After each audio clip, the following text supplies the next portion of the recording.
नमस्कार मेरे सभी प्यारे भाइयों बहनों, पीतम्बरा एजुकेशन चैनल पर आप सभी का बहुत बहुत स्वागत, वंदन, अभिनंदन। एनवायरनमेंट एजुकेशन की सेकंड क्लास है, इसमें आप सभी का स्वागत है।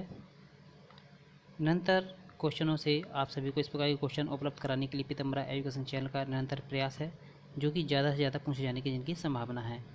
चलिए बढ़ते हैं अपने क्वेश्चनों की तरफ। ये भाग 2 है पीतम्बरा एजुकेशन चैनल की तरफ से पर्यावरण अध्ययन का। क्वेश्चन है पहला, मोहिनी कक्षा में पर्यावरण अध्ययन को पढ़ाते समय दृश्य सामग्री और शारीरिक गतिविधियों का प्रयोग करती है, क्योंकि ये क्या है? शिक्षार्थियों को दिशा निर्देशित करते हैं, या फिर शिक्षक को आराम उपलब्ध कराते हैं, या अधिगम वृद्धि में अधिकतम इंद्रियों का उपयोग कराते हैं, या प्रभावी आकलन को सुगम बनाते हैं। आंसर बताइए जी। देखिए, दृश्य सामग्री जो होती है वो विद्यार्थियों को दिशा परिवर्तन उपलब्ध कराती है। क्या ये होगा? नहीं। शिक्षक को आराम बिल्कुल नहीं कराती। अधिगम वृद्धि में अधिकतम इंद्रियों का उपयोग कराते, ये बिल्कुल सही है, क्योंकि बच्चे देखते हैं, सुनते हैं और कुछ क्रियाएं करते हैं, इसलिए ये ज़्यादा सही हो जाएगा। ठीक है ना, इसलिए सी नंबर इसका एकदम सही आंसर हो जाएगा। अगला क्वेश्चन है, देखिए अब मैं आपको बता दूं विजुअल एड्स क्या होते हैं। विजुअल एड्स यानी दृश्य सामग्रियाँ, जैसे आपका ये देखिए ब्लैक बोर्ड हो गया, आपका फेनल ग्राफ हो गया, मॉडल्स हो गए, है ना, स्पेसिमेंस हो गए, कुछ स्पेसिमेंस वगैरह, है ना, पोस्टर्स हो गए, फिल्म स्ट्रिप्स हो गई, स्लाइड्स हो गए, ये ईपीडी स्कोप हो गया, है ना, और भी बहुत सारे ओवरहेड प्रोजेक्टर वगैरह वगैरह, ये सारी चीज़ें ये सब क्या कहलाती हैं? आपकी विजुअल एड्स यानी दृश्य सामग्री कहलाती हैं। आप देख लीजिए अच्छे से, इन्हें विजुअल एड्स यानी दृश्य सामग्रियाँ कहते हैं। इसी प्रकार से ऑडियो लर्निंग एड्स, जिसे दृश्य सामग्री दोनों कहते हैं, इनसे आवाज़ भी आती है और चित्र भी दिखाई देते हैं, इसलिए ऑडियो विजुअल इनका नाम रखा गया है, ऑडियो विजुअल एड्स। ठीक है ना, जैसे ये सभी आपके ऑडियो विजुअल एड्स हैं, इनमें आपको चित्र भी दिखाई देंगे, साउंड भी आएगा, और आपको दोनों चीज़ें एक साथ मिलती हैं, दृश्य एवं श्रव्य सामग्री इसे कहते हैं। अगला क्वेश्चन है, बालकों को निरीक्षण और परीक्षण के बालकों को निरीक्षण एवं परीक्षण के अवसर प्रदान कर उनको अवलोकन शक्ति का विकास करने में सबसे ज़्यादा सहायक हो सकता है। क्या हो सकता है बताइए? आंसर बताइए जल्दी, क्या होना चाहिए आपका आंसर? जी, क्वेश्चन क्या कर रहा है? निरीक्षण और परीक्षण के अवसर प्रदान करना और अवलोकन शक्ति का विकास करना। क्या अवलोकन शक्ति का? बताइए किससे हो सकता है अवलोकन शक्ति का विकास?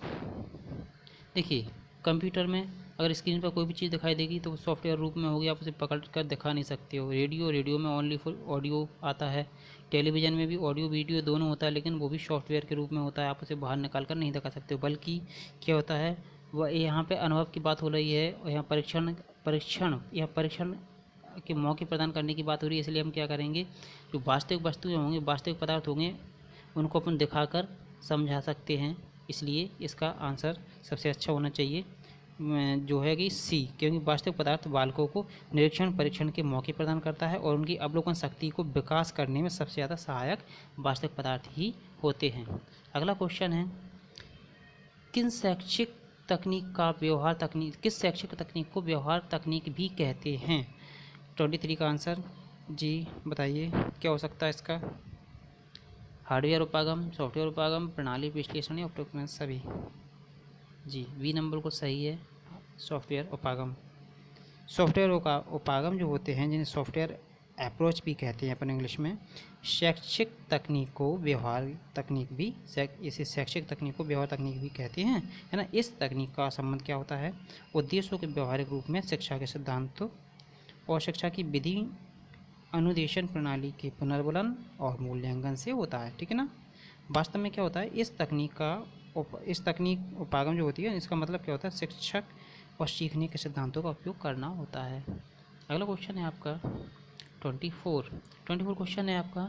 इस क्वेश्चन दिया गया, पर्यावरण अध्ययन के शिक्षण संसाधन जरूरी होते हैं, क्यों आवश्यक होते हैं भाई? बताइए। शिक्षकों को मनोरंजन के लिए, प्रभावी शिक्षण के लिए, छात्रों को मनोरंजन के लिए, उपयुक्त सभी? बताइए, देखते जाना चाहिए। शिक्षकों को मनोरंजन, ऐसा कोई शिक्षण का उद्देश्य नहीं होना चाहिए। छात्रों के मनोरंजन देंगे तो शिक्षा कब देंगे? इसलिए उपयुक्त सभी, ये तीनों तो कट ही गए, इसलिए आंसर बचा प्रभावी शिक्षण के लिए। ठीक है ना, ये प्रभावी शिक्षण के लिए अपन इसका उपयोग करते हैं, क्योंकि पर्यावरण अध्ययन में शिक्षण में संसाधन प्रणाली जो होती है प्रभावी शिक्षण के लिए ज़रूरी होती है। जैसे अपने शिक्षण संसाधन के अंतर्गत क्या क्या आती है, मैंने पहले ही बता दिया था। दृश्य सामग्री में जैसे radio, telephone, tape recorder, gramophone वगैरह, अभी थोड़ी देर पहले मैंने ऊपर बताया था आपको, फनल बोर्ड वगैरह, इस प्रकार से सब चीज़ें मैंने आपको बता चुका हूँ। अगला देख लिए, अगला क्वेश्चन है 25 का। प्राथमिक प्राथमिक कक्षा के उच्च वर्ग में शिक्षार्थियों को जिज्ञासा जगाने के लिए सबसे प्रभावी तरीका कौन सा हो सकता है? जिज्ञासा जगाना है भाई उनकी। अब क्वेश्चन में जिज्ञासा की बात की जा रही है। ये चारों ऑप्शन आपके इस प्रकार से हैं। अक्सर, ये क्या लिखा हुआ है, आप अक्सर इकाई परीक्षाओं का आयोजन कराएं, या फिर गहन जांच परख, या फिर कल्पना परख प्रश्न पूछें, या फिर लिखित कार्य में उन्हें अधिक अभ्यास देना, या फिर अधिक हस्तपरक अनुभव प्रदान करना। आप बताइए आपके अनुसार क्या आंसर हो जाएगा, इसका सही आंसर बताइए। देखिए ये इस प्रकार से आपके क्वेश्चन है, और आपके क्वेश्चन आपसे मुझे उम्मीद है कि पढ़ लिया होगा, और ये आपके इस प्रकार से ये आपके ऑप्शंस दिए गए हैं। बताइए स्पष्ट बताइए जी। इनका बी नंबर आ रहा है बिल्कुल सही है, बी नंबर बिल्कुल सही है, इनका बी नंबर आ रहा है बिल्कुल सही है। गहन जांच परख और कल्पनात्मक प्रश्न पूछना, ये क्या होता है, इससे प्राथमिक शिक्षा के जो उच्च वर्ग के शिक्षार्थी उसमें जिज्ञासा उत्पन्न होती है। ठीक है ना, इसलिए हमें गहन जांच परख और कल्पनात्मक प्रश्न पूछना चाहिए। अगला क्वेश्चन है, नीचे दिए खाद्य पदार्थों किस समुच्चय में लोह प्रचुरता वाले, जिसमें लोहा की मात्रा ज़्यादा होती है, आयरन लोह तत्व प्रचुर मात्रा में होते हैं, बताइए। आंवला, पालक, गुण, पालक, आंवला, आलू, आंवला, आलू, टमाटर, बंद गोभी, भिंडी और गुड़, बताइए। ये क्वेश्चन सीटेट वगैरह और इस प्रकार के अन्य टैटू में या फिर अन्य प्रतियोगी परीक्षाओं में खूब पूछे जाते हैं, आजकल इनका ट्रेंड सा बन गया है। बताइए 27 नंबर का, ये नंबर बिल्कुल सही है, आंवला, पालक और गुड़। ये मैं आपको बता दे रहा हूँ, आयरन से जो आयरन रिच फूड होते हैं वो देख लीजिए आप। आयरन रिच फूड क्या क्या हो सकते हैं आपको यहाँ दिखाई दे रहे हैं, पम्पकिन सीड्स वगैरह दिखाई दे रहे हैं आपको, ग्रीन बीन्स वगैरह दिखाई दे रही हैं आपको, टोमेटोज दिखाई दे रहे हैं, है ना, आपको इस प्रकार से बहुत सारी ब्रोकली वगैरह है ना, ग्रीन पीस वगैरह, इस प्रकार से आपको बहुत सारी चीज़ें हैं। ये आपके सब क्या हैं, आयरन रिच फूड है, इनमें खूब सारा आयरन होता है। ठीक है, समझ गए होंगे आप सभी लोग। 28 नंबर का क्वेश्चन है, विटामिन ऐसे पदार्थ हैं जो क्या होते हैं, विटामिन बताइए आंसर। हीनताजन रोगों से बचाव के लिए थोड़ी मात्रा में ज़रूरी होते हैं, या फिर हमारी उपापचय दर को बढ़ाकर बाहर में कमी लाते हैं, या फिर स्वस्थ रहने के लिए एक दवाई के रूप में लिए जाते हैं, या फिर पेशी विकास करके हमें ताकतवर बनाते हैं। बताइए आंसर क्या होना चाहिए। विटामिन ऐसे पदार्थ हैं, कैसे पदार्थ हैं, बताइए आंसर जी। बताइए ए नंबर जिनका आ रहा है, ये ऑप्शन बिल्कुल सही है, क्योंकि विटामिन क्या होते हैं, हीनताजन रोगों से बचाव के लिए थोड़ी मात्रा में ज़रूरी होते हैं। ये रासायनिक रूप से क्या होते हैं, कार्बनिक यौगिक के बने होते हैं, जो शरीर के द्वारा स्वयं उत्पन्न नहीं कर सकते हम। ठीक है ना, इसलिए इन्हें बाहर से खाद्य पदार्थ के रूप में हमें लेना पड़ता है। ठीक है ना। अच्छा, विटामिन की खोज किसने की थी, फंक ने की थी। ठीक, विटामिन की खोज फंक ने। ठीक, अगला क्वेश्चन है, अगला क्वेश्चन है, एक अवस्था से दूसरी अवस्था में पानी के बार बार बदलने या फिर से जल परिवर्तन होने के प्रक्रम को क्या कहते हैं, वर्षा, जल चक्र, बाष्पोत्सर्जन या संघनन। बताइए आंसर जी। बताइए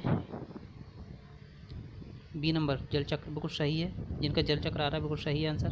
जल चक्र देखिए, इस पास बर्ड साइकिल होता है, क्या होता है, इस वजह से समुद्र का जल का पानी है, ये जो पानी है क्या होगा, इवोपरेशन होगा, यानी क्या होगा, ये भाप बनेगा, भाप के रूप में बदलने के बाद ये क्या होगा, आगे बढ़ेगा, आगे बढ़ने के बाद देखिए इवोपरेशन, भाप बना, भाप बन के बाद ये क्या हुआ, यहाँ पे कंडेंसेशन यानी जमाव हुआ इसका, यहाँ पे ये क्या हो रहा है, बादल बन रहा है, यानी कंडेंसेशन हो रहा है। कंडेंसेशन के बाद आपका क्या होगा, फिर से ये प्रोसेस होगी और बारिश के रूप में ये फिर से हमारी धरती पर आ जाता है। इसे कहते हैं हम, क्या कहते हैं, वाटर साइकिल कहते हैं। इस प्रकार से वर्षा अपनी निरंतर क्रम चलता रहता है। अगला क्वेश्चन है, जल चक्र के अनवरत चलने का कारण क्या है, 30 का बताइए आंसर। सूर्य की ऊष्मा जल को उष्मित करती है, या सूर्य की ऊष्मा जल को वाष्पित करती है, या जल वाष्प का वर्षा के रूप में धरती पर आना, या फिर उपयुक्त सभी। बताइए आंसर जी। जिनका डी आ रहा है बिल्कुल सही आंसर है, जी यार बिल्कुल सही आंसर है, क्योंकि सूर्य की ऊष्मा से ही हमारा जल क्या होता है, गर्म होता है और फिर वो वाष्प बनकर ऊपर उड़ता है। उसके बाद सूर्य की ऊष्मा जल को वाष्पित करती है, बिल्कुल सही है। जल वाष्प का वर्षा के रूप में धरती पर दोबारा से लौट कर आती है, बिल्कुल सही है, ये भी सही। मैं ऊपर की चित्र में अभी बता भी चुका हूँ ये सब चीज़ें। जो चीज़ समझ में ना आए आप कमेंट करके पूछ सकते हैं, मैं सारी चीज़ों का डाउट आपको क्लियर करूँगा और अच्छे ज़्यादा से ज़्यादा जितनी अच्छी ढंग से हो सकेगा मैं उतनी कोशिश करूँगा। आप कमेंट करके ज़रूर पूछें। 31 नंबर का क्वेश्चन है, यदि आपको चैनल अच्छा लगता है, मेरी कोई जानकारी अच्छी लगी हो आपको या फिर आपके काम आ सकी हो कुछ मेरे के द्वारा ऐसी जानकारी जो कि आपके उपयोगी लगी हो, तो चैनल को सब्सक्राइब करें, वरना आप सब्सक्राइब और डिसलाइक भी कर सकते हो, कोई दिक्कत नहीं है। यदि आपको अच्छा लगता है कंटेंट तो मुझे प्रोत्साहित ज़रूर करें ताकि मुझे मेरा मोटिवेशन बढ़ सके। बताइए 31 बी। जी बी नंबर क्या होना चाहिए? बी। पारे युक्त मछलियों को खाने से कौन सा रोग होता है भाई? कैंसर तो होगा नहीं। मिनी माता ब्राइट का रोग या फिर वो सभी? मिनी माता से, मिनी माता रोग सही है इसका, बी नंबर आंसर वो सही है। क्यों है भाई? क्यों है? क्योंकि देखिए मैं आपको बता दूं कि इसमें एच यानी पारा है, ठीक है। अब पारे जो मछलियाँ क्या होती है, पारा खा लेती हैं तो मछलियों को शरीर में पारा पहुंच जाता है, इसको खाने से फिर मिनी माता रोग हो जाता है, ठीक है ना। कौन सा रोग हो जाता है? मिनी माता, ये वाला मिनी माता रोग हो जाता है ना। इस रोग के प्रमुख लक्षण क्या होते हैं? इस रोग के पूर्व मानसिक मंदता, मानसिक क्या मंदता, मानसिक मंदता हो जाती है, पहला रोग का एक कारण। दूसरा चलने में कठिनाई होने लगती है। दूसरा क्या है? चलने में प्रॉब्लम, चलने में प्रॉब्लम हो जाती है ना। संवेदी विकार हो जाते हैं, कम दृष्टि के साथ सौना विकार, कम दृष्टि भी हो जाती है, कम दृष्टि, कितने सारे विकार हो रहा है ना इस प्रकार से, ठीक है ना। इसलिए अगला है 32 क्वेश्चन नंबर 32, पर ऑक्सी एसिटिल नाइट्रेट PAN मुख्य है, क्या है 32 नंबर का? बताइए। स्थल प्रदूषक, जल प्रदूषक, वायु प्रदूषक या ध्वनि प्रदूषक? जी ये होता है वायु प्रदूषक, है ना। यह एक दूसरा वायु प्रदूषक है जिसके द्वारा क्या होता है, अनेक त्वचा संबंधी रोग होते हैं, स्किन डिसीजेस, त्वचा संबंधी रोग इससे हो जाते हैं। आँखों में जलन होती है, हृदय रोग और सांस के रोग या फिर सांस लेने में भी कठिनाई होती है और गंभीर रोग इससे उत्पन्न हो सकते हैं। अगला क्वेश्चन है, ताजमहल, ताजमहल को किसके प्रभाव से खतरा बना हुआ है भाई? बताइए। बिल्कुल सही है, आजकल खूब चर्चा में है ये SO2 सल्फर डाइऑक्साइड के कारण क्या होता है, उसकी ताजमहल को नुकसान पहुंच रहा है, उसकी जो चमक है वो भी कम हो रही है।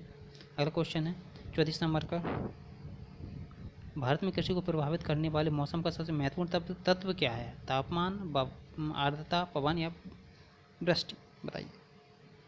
जी डी नंबर वो सही है, क्योंकि वृष्टि यानी वर्षा, वर्षा पर ही मौसम, वर्षा पर ही अपनी कृषि होती है। आपने देखा होगा अपने भारत में कृषि को मानसून का जुआ भी कहा जाता है, क्योंकि वर्षा के कारण ही, क्या वर्षा पर ही निर्भर है ना अपनी ज़्यादातर खेती, इसलिए। अगला सिल्वीकल्चर संबंधित है, सिल्वीकल्चर बताइए। सिल्वीकल्चर वनों के उत्पादन से, सिल्क से, फूल से और उर्वरक से? बताइए।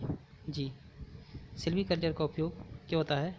एक कुछ कल्चर होते हैं, इनको कल्चर जहाँ पर लगा होता है किसी न किसी उत्पादन या खेती से जुड़ा हुआ संबंध समझ लीजिए आप, या फिर उत्पादन समझ लीजिए। देखिए क्या होता है ये सिल्वीकल्चर, जैसे सिल्वीकल्चर हो गया वनों से उत्पादन, वन एवं अन्न उत्पादन, जैसे पिसीकल्चर होता है, ओरेली कल्चर होता है ना।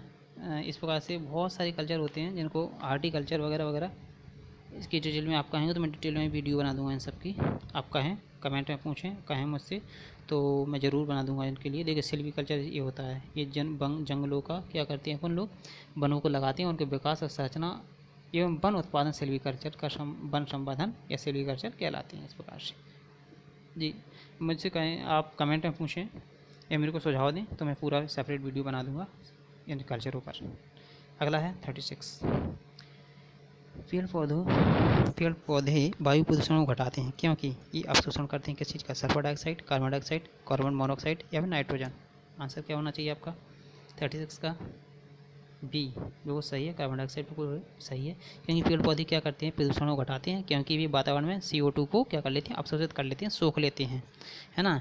और क्या होता है, कार्बन डाइऑक्साइड यानी जो CO2 होती है, एक प्रमुख ग्रीन हाउस गैस है ना, जो क्या विश्व को क्या करती है? तापमान को बढ़ा देती है। विश्व इस ग्लोबल वार्मिंग के नाम से भी जानते हैं ना जिसको, प्रमुख रूप से क्या होती है, ये ग्लोबल वार्मिंग के लिए CO2 ही उत्तरदायी होती है। पेड़ पौधे कार्बन डाइऑक्साइड को क्या करते हैं, इसका उपयोग कर लेते हैं प्रकाश संश्लेषण में, भोजन बनाने के लिए करते हैं पेड़ पौधे। ठीक है, अगला क्वेश्चन है आपका, महासागरों में जल स्तर क्यों बढ़ रहा है भाई, जल का स्तर क्यों बढ़ रहा है, महासागरों में जल का स्तर क्यों बढ़ता जा रहा है, बताइए। क्या आंसर होना चाहिए, ध्रुवीय प्रदेशों में बर्फ़ का पिघलना, अत्यधिक वर्षा, अम्ल वर्षा, या कुछ नहीं, बताइए बताइए क्या होना चाहिए आंसर। जी, ये नंबर बिल्कुल सही है, क्योंकि ध्रुवीय प्रदेश में अत्यधिक बर्फ़ का पिघलना क्यों हो रहा है, क्योंकि मैंने थोड़ी देर पहले ग्लोबल वार्मिंग बताया ना, ग्लोबल वार्मिंग से क्या होती है, बर्फ़ पिघल जाती है, बर्फ़ पिघल कर जब वो पहाड़ों से, हिमालय जैसे बड़े बड़े ऊंचे जो पहाड़ जो होते हैं जहाँ से बहुत सारी बर्फ़ जमी होती है, पिघल कर क्या होती है, ग्लेशियर जो होती हैं, ग्लेशियरों से पिघल कर सीधे समुद्र में आती है नदियों के द्वारा, और इसका पानी जलस्तर निरंतर बढ़ रहा है। अगला है, फसल उत्पादन के लिए कृषि उपकरण किन प्रक्रियाओं में योगदान देते हैं, बताइए 38 का। जी, डी वो सही है। देखिए फसल उत्पादन, देखिए अपन खेती करते हैं, जुताई भी करते हैं, सिंचाई भी करना पड़ती है, फिर उसके बाद फसल पक जाती है, कटाई भी करना थी, ये सभी होते हैं। ठीक है ना, देखिए इस प्रकार से ये मजदूर आपको दिखाई दे रहे होंगे खेतों में काम करते हुए, ये किसान हैं, कुछ महिलाएं भी दिखाई दे रही हैं इसमें काम करते हुए। इस प्रकार से निदाई, गुड़ाई, सिंचाई, रोपाई, ये सारे कार्य कृषि के होते हैं। अगला क्वेश्चन, अंतरिक्ष से देखने पर आकाश का रंग कैसा दिखाई देता है, काला, नीला, हरा या लाल, बताइए आंसर, बताइए बताइए इनमें से कौन सा आंसर होगा आपका। काला, जिनका आंसर काला आ रहा है वो सही है, अंतरिक्ष से देखने पर हमें आकाश का रंग काला ही दिखाई देगा। अगला क्वेश्चन है, सेलेनोलॉजी क्या है, सेलेनोलॉजी क्या है भाई, बताइए आंसर। देखिए सेनोलॉजी होता है चंद्रमा का अध्ययन, मंगल का अध्ययन, जिनका बी नंबर आ रहा है वो सही है। सेनोलॉजी से तात्पर्य है चंद्रमा के अध्ययन से, है ना। यहाँ पे शांति सागर है, बहुत बड़ा शांति सागर क्या है, धूल भरा एक मैदान है यहाँ पे चंद्रमा पर, धूल भरा बहुत बड़ा मैदान, धूल का मैदान, इसको हम किस नाम से जानते हैं, शांति सागर के नाम से, शांति सागर। इस किस पर है, चंद्रमा पर, शांति सागर। क्वेश्चन भी आता है कई बार, शांति सागर कहाँ पर है, चंद्रमा पर है। अगला क्वेश्चन है, सेतु बंधन के लाभ बताइए, सेतु बंधासन, सेतु बंधासन के लाभ बताइए क्या क्या होते हैं, आंसर होना चाहिए इसका, बताइए। जी, डी आंसर, बिल्कुल डी आंसर बिल्कुल सही है, डी आंसर जिनका आ रहा है बिल्कुल सही है। सेतुबंध शब्द का मतलब क्या है, सेतु, सेतु यानी पुल, जानते हो, पुल, ब्रिज, इससे होता है। इस आसन से शरीर की आकृति कैसी है, सेतु जैसी बन जाती है। मैं आपको चित्र भी दिखाई दे रहा हूँ, कोशिश करता हूँ चित्र की। जी देखिए इस प्रकार से ये सेतु बंधासन है, ये सेतु बंधासन है। इससे शरीर की आकृति कैसी बन जाती है, धनुष जैसी बन जाती है। इसको कटुष्पादासन भी कहते हैं, ठीक है ना। इस आसन के लाभ क्या होते हैं, अवसाद से मुक्ति, है ना, कमर की मांसपेशी में ऐंठन हो तो उससे भी छुटकारा मिल जाता है, और जो पेट के रोग होते हैं उनसे भी छुटकारा मिल जाता है, ठीक है ना। इस प्रकार से कुछ लोग इस प्रकार से आसन लगाते हैं, जो कि ये वाली मुद्रा कैसी है, गलत है। ये वाली मुद्रा, इस प्रकार से आसन लगाना गलत है, ये वाला, ये हिस्सा देख रहे हो ना, इस प्रकार से गलत पोजीशन है, बल्कि ये इस प्रकार से करना चाहिए। देखिए यहाँ से पूरा भाग इस प्रकार से उठता हुआ चला जाता है, इस प्रकार से ब्रिज के जैसा बनता है, और यहाँ पर भी लिफ्ट करते हैं अपना, इस प्रकार से अपने पैरों को लिफ्ट किया जाता है, ठीक है ना। अगला क्वेश्चन, इस प्रकार सेतु बंधासन, हाँ देखिए ये क्या है आपका, ये आपका है ताड़ासन। ताड़ासन से क्या होता है, जिन लड़कों की ऊंचाई नहीं बढ़ती है, अगर ताड़ासन का अभ्यास कराया जाए उनको तो इससे ऊंचाई बढ़ती है। देखिए इस प्रकार से पैरों को इस प्रकार से सीधा रख के कुछ सीधे पूरे शरीर को अपनी ऊपरी तरफ क्या किया जाता है, ऊपर की तरफ इस प्रकार से खींचा जाता है ऊपर की तरफ, ठीक है ना। ये ताड़ासन का है, ठीक। अगला क्वेश्चन, ये पवन मुक्तासन है, ये पवन मुक्तासन है। और पवन मुक्तासन के लाभ क्या होते हैं, पवन मुक्तासन के लाभ मैं बता दे रहा हूँ। पवन मुक्तासन के लाभ देखिए, इसके क्या होता है, पवन मुक्तासन के लाभ, पाचन क्रिया को इम्प्रूव करता है, और पीठ जो होता है, पीठ अपनी पीठ मसल्स को भी मजबूत बनाता है। हाँ, अगर हार्निया हो, पीठ दर्द हो, प्रेगनेंसी के दौरान इस आसन को नहीं करना चाहिए, ठीक है ना। ये आपका पवन मुक्तासन। इस तरह के आसन करने से क्या होता है, पीठ की तरह लेटना होता है, दोनों घुटनों को मोड़ते हुए टाँगों को छाती की तरफ लाएं, और हाथों की उंगलियों को पैरों को पकड़ लें, और मुंह को घुटनों के नीचे लाएं, ठीक है ना। और क्या कर लें, सांस बाहर छोड़ते हुए सिर को ऊपर की ओर उठाएं, इस प्रकार से ये होता है, इसे पवन मुक्तासन कहते हैं। अगला क्वेश्चन है, उदर और आंतों से वायु को बाहर निकालने में उपयोगी क्या है, कौन सा आसन है। अभी मैं थोड़ी देर पहले बताया मैंने, कौन सा आसन है भाई, बताइए। परमाणुमुक्त आसन ही तो बताया मैंने, अभी नहीं बताया परमाणुमुक्त आसन, जिनका आंसर बी है वो सही है। भारत में तांबे के लिए प्रसिद्ध खेतड़ी खान कहाँ स्थित है? बताइए आंसर। आंसर क्या होना चाहिए 43 का आंसर क्या होना चाहिए जी? जिनका आंसर आ रहा है राजस्थान, वो सही है। राजस्थान खेतड़ी एक स्थान है जो कि तांबे की खान के लिए प्रसिद्ध है। देखिए तांबा यहाँ खेतड़ी तांबा खनिज इस एक खान है, ये आपको दिखाई दे रही होगी। इस वजह खान है, यहाँ से आपको ये चट्टान दिखाई दे रही है, इनमें तांबा पाया जाता है। राजस्थान खेतड़ी में है, कभी जाइएगा तो घूम कर आइए ज़रूर। अगला क्वेश्चन है, मनुष्य को मनोरंजन की आवश्यकता क्यों होती है? विश्राम के लिए, रोजगार के लिए, शांति के लिए, सामाजिक दिखावे के लिए? बताइए आंसर। तो सही है, विश्राम के लिए होती है। थोड़ा सा जब टेंशन ज़्यादा हो जाती है, हमारी थकावट या फिर और कोई, तो माइंड को फ्रेश करने के लिए इस प्रकार से मनोरंजन की आवश्यकता होती है। पुस्तकों का अध्ययन इनमें से किस में सहायक है? बताइए। मनोरंजन के लिए, चिंतन के लिए, भावों की वृद्धि के लिए, सभी के लिए? बताइए आप। 45 का।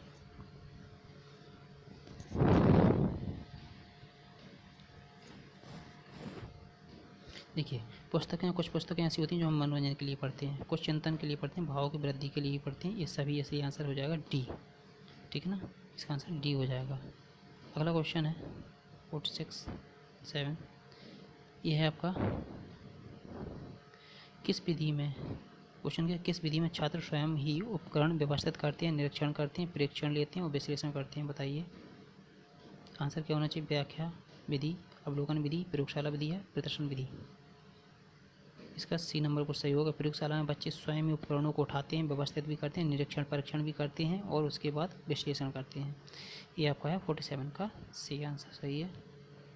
48 प्रयोगशाला विधि में महत्व दिया जाता है किस विधि को? प्रयास और त्रुटि को, करके सीखने सिद्धांत को, अनुभव को या फिर उपकरण सभी को? बताइए आप।